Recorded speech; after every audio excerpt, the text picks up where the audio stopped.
Okay, so we're over where our worm bins used to be. They used to be against this fence all summer long.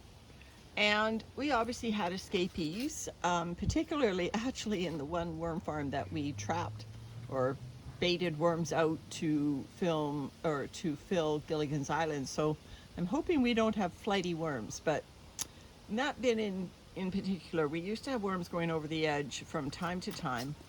And we'd find them along the edge there. So I'm sure there's quite a few happily living in there.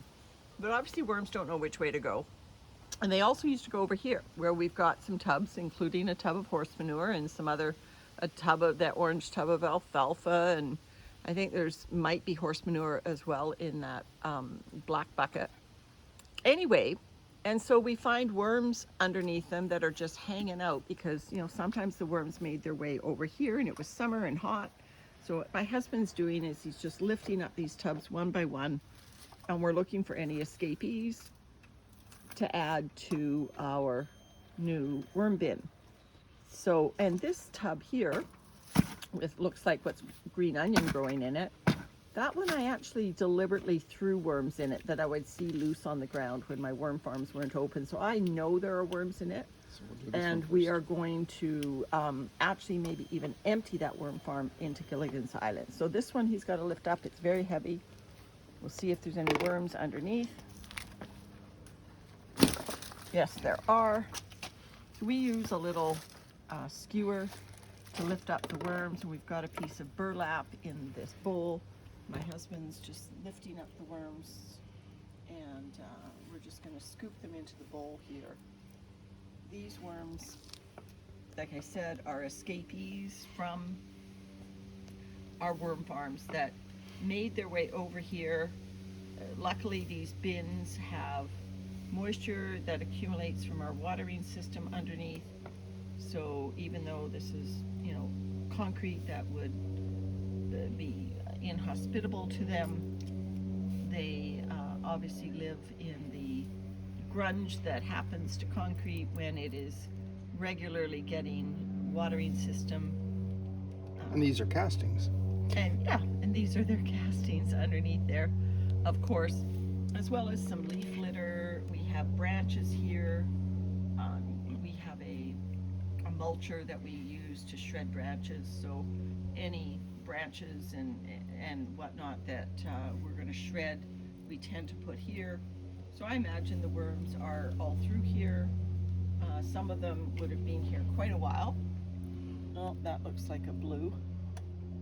Yeah, so just he'll settle with the burlap. We put a little piece of burlap in the bowl so that there is something for them to hide under. There's quite a few beautiful reds there. Now again, I don't know what species of worm this is in my original worm farm. I'm pretty sure I got all three common varieties, the red wigglers, the European night crawlers, and the blue worms, just from watching other videos and looking at worm charts. But these worms that are here may also be, you know, from the native surrounding and not from escapees from my worm farm. We simply don't know. They seem to be very deep red, which is not a color that I see regularly in the worm farm. It's definitely in there. You know, we do see these beautiful Merlot colored worms from time to time, but these ones that are deep, deep red, these tend to be the ones that I find under the planters and whatnot that are scattered around our yard. So I'm not sure whether worms take on a different color because they live here. They're more of a wild living. They're not being fed food scraps. They're living on leaf litter, and don't worry about the little ones, Landon. We'll just leave them there for another day until they grow up a bit bigger. Let's get under that other tub and see what's under it. So again, more red worms, more blue worms. There was one kind of going nutso in the middle, so I assume a blue worm. So we're just September 15th now, so we're picking up these worms because even though, you know, we obviously have worms that live, oops, I'm sorry, I was focused on the wrong group of worms. Even though we have worms that live through the winter here, I don't think they'd be able to live on this concrete. So what we've decided to do is we'll come out here maybe a couple more times in the autumn and just check, because I'm sure that there are worms that will come from underneath our planter here, and you know, from underneath the egg crates that are stacked there. I'm sure there are worms all through this area, and so we will come out again, and like I said, my husband's just harvesting the big ones, and we will come out for the little guys as they grow up, and they are easy to scoop up.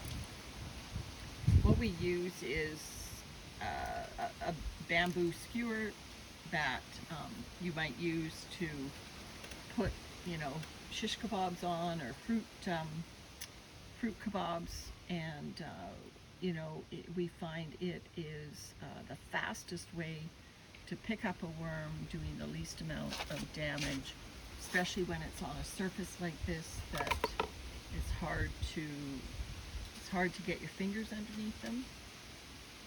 And the other thing that we do is, you know, if they are in the bin and escaping over the edge or whatnot, and can't be safely flicked off, we will, you know, grab a piece of their soft cardboard bedding and move them with the bedding. But out here, I'm afraid we don't have much of a choice other than to just use this tool to pick them up.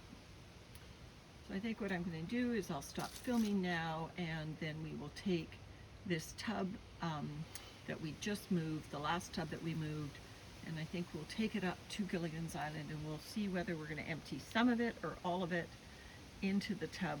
I think it really depends on the state of the contents of the tub. So we'll probably put it in there, and if the contents look reasonable, we'll leave it in there. But if the contents look like they've gone anaerobic or any other distasteful quality, we will then get our hands muddy and pull it out. But hopefully in doing so, regardless of our decision about the material that's in the bucket, I'm hoping that we will find quite a few resident worms in that bucket that will be able to stay with the new worm farm. All right, so I'll see you once we empty the bucket.